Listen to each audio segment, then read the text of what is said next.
If you can make it through this entire video without scrolling through your phone, you're a champ. If not, you might be screwed. Welcome to AIL, where entertainment isn't just what we watch, it's who we are. The question is, social media making us dumber usually sounds like a hot take from someone who doesn't understand technology. But the research coming out of JAMA, Nature, and Stanford in 2025 is making that question impossible to ignore.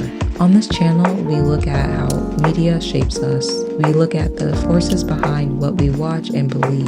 But today, we aren't talking about content of the media. We're talking about the infrastructure, how the very act of scrolling is rewriting the cognitive architecture of our brains. From the toddler with an iPad to the adult who can't finish a movie. This isn't just about feeling distracted, it's biological. A 2025 study in Nature used wearable brain scanners to monitor college students during social media use. They found something disturbing. After just one brief session, activity dropped in the prefrontal cortex. That's the part of your brain responsible for working memory, planning, and impulse control. Think of working memory like your brain's RAM. It can only hold about 3 or 4 items at once. When you scroll through a TikTok feed, you're forcing your brain to context switch hundreds of times in a minute. Dog video,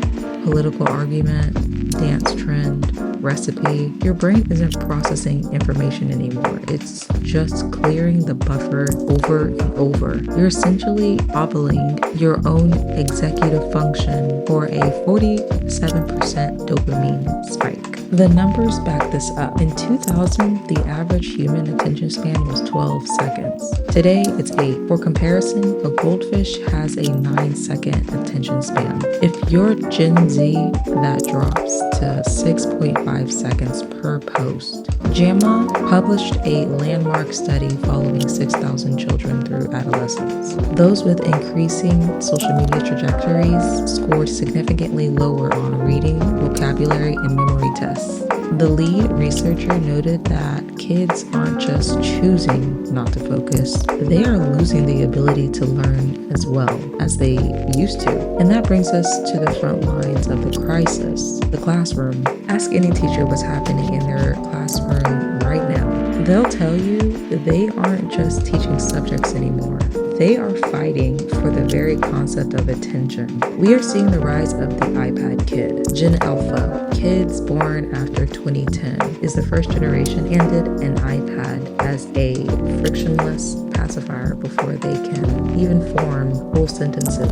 We ran a massive uncontrolled experiment on their reward systems. Teachers report a total collapse in attention management. They describe students who cannot tolerate the ordinary friction of a lesson. If the reward isn't immediate, the brain shuts down. Handwriting is disappearing. Deep reading is becoming an elite skill. This is why countries like France have moved to ban phones in schools entirely. It's not a discipline measure, it's a cognitive protection measure. The device isn't just competing with the teacher, it's competing with the brain's capacity to receive a lesson at all. But it goes deeper than school. On Reddit's no-surf communities, there's a recurring sentiment. I think we stopped being bored and we stopped becoming anyone. Boredom is where the self is built. It's the cognitive state where your brain generates its own material. When we outsource every second of silence to an algorithm, we kill the white space needed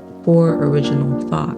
Are your opinions actually yours, or are they just the false consensus effect, where the algorithm shows you the loudest 10% of users and tricks you into thinking that's what the whole world believes? We aren't just getting dumber, we're getting more copied, common copies of whatever is trending. Here is the counter argument. Media isn't always the enemy. A study found that while social media use was linked to lower intelligence scores, video gaming was actually neutral or slightly positive. Why? Because games demand decision-making, pattern recognition, and focus. The problem isn't the screen, it's the passive scrolling. These platforms are designed to trigger a system 1 response: fast, emotional, automatic.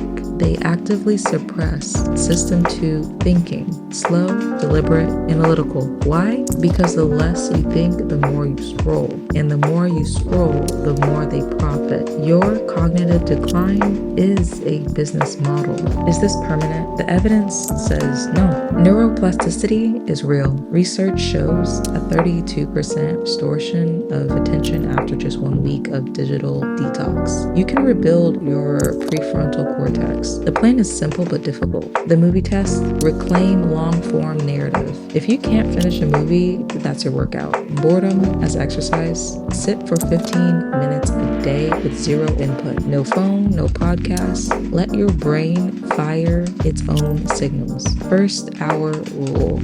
No phone for the first hour of the day. Don't start your morning in a reactive state. Art imitates life, but right now, life is imitating the algorithm. If we want to decide the forces that shape what we watch and believe, we have to start protecting the tool we use to do the decoding, our own minds.